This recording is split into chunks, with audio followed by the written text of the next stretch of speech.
પોરબંદરના જૂના બંદરથી સુભાષનગર સુધી લાંબા અંતરમાં માછીમારોને મુશ્કેલી વેઠવી પડે છે.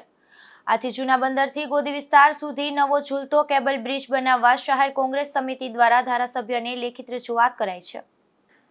પોરબંદર શહેર કોંગ્રેસ સમિતિ દ્વારા ધારાસભ્યને કરાયેલી લેખિત રજૂઆતમાં જણાવ્યું છે કે ગુજરાત મેરીટાઈમ બોર્ડની માલિકીની જગ્યા ઉપર જૂના બંદર કુબેર ક્રશરથી ગોદી વિસ્તાર સુભાષનગર સુધી નવો ઝૂલતો કેબલ બ્રિજ બનાવવામાં આવે તો માછીમાર ભાઈઓને ખારવાવાડ જૂના બંદર ગોદી વિસ્તાર સુભાષનગરનું 5 થી 7 કિલોમીટર સુધીનું અંતર ઘટી શકે તેમ છે.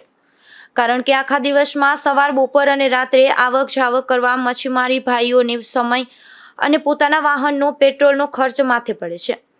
સુભાષનગર વિસ્તારમાં માછીમાર ભાઈઓ પાસે 2000થી વધારે વાહનો છે. પોરબંદર વિસ્તારમાં માછીમાર ભાઈઓ પાસે 15000થી વધારે વાહનો છે.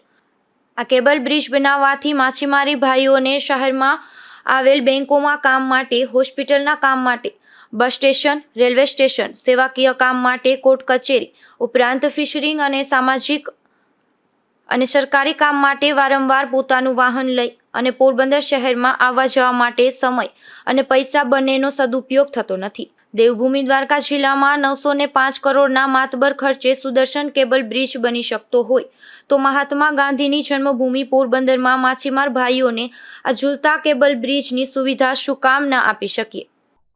અશ્વિનભાઈ મોટીવડસ પોરબંદર શહેર કોંગ્રેસ સમિતિ દ્વારા પોરબંદરના ધારાસભ્ય શ્રી અર્જુનભાઈ મોઢવાડિયા સાહેબને આજરોજ માછીમારો માટે કરી અને જે જૂના બંદર વિસ્તારમાં એસએસસીથી લઈ અને ગોડી સુધી એક માછીમાર ભાઈઓના વિકાસ પણ કહી શકાય અને એમની અવર જવર માટે જે એક ઝૂલતો કેબલ બ્રિજ જો બનાવવામાં આવે તો માછીમાર ભાઈઓના ઘણા બધી પ્રશ્ન સોલ્વ થઈ શકે છે. જેમ કે સુભાષનગર ગોડીમાં 2 થી 3000 વાહનો માછીમાર ભાઈઓ ધરાવે છે અને આ બાજુ પણ 10 થી 15000થી વધારે વાહનો ધરાવે છે.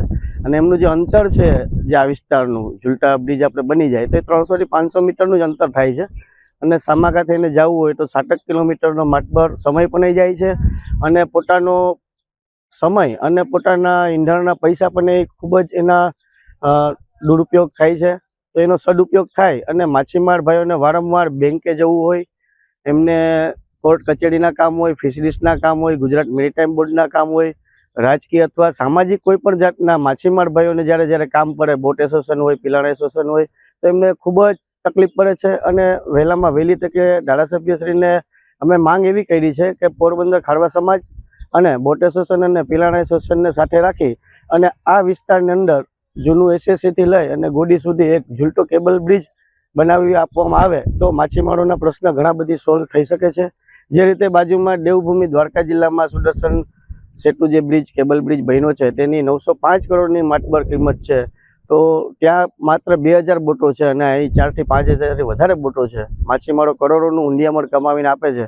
તો આ ગાંધીની ભૂમિમાં શું કામ માછીમાર ભાઈઓ માટે એમના સમય અને એના પૈસા બચે એના માટે શું કામ આપણે એને ઝૂલતો કેબલ બ્રિજ શા માટે ના બનાવી શકીએ તેવી પોરબંદર શહેર કોંગ્રેસ સમિતિ વતી હું માંગ કરું છું. માછીમારો પણ કરોડોનું હુંડિયામણ કમાવી આપતા હોવાથી તેઓને સુવિધા અર્થે વહેલી તકે આ બ્રિજ મંજૂર કરી અને કામગીરી શરૂ કરવા રજૂઆતમાં જણાવ્યું છે. નિપુલ પોપટ સાથે અશોક થાનકી, ગુજરાત ન્યૂઝ, પોરબંદર.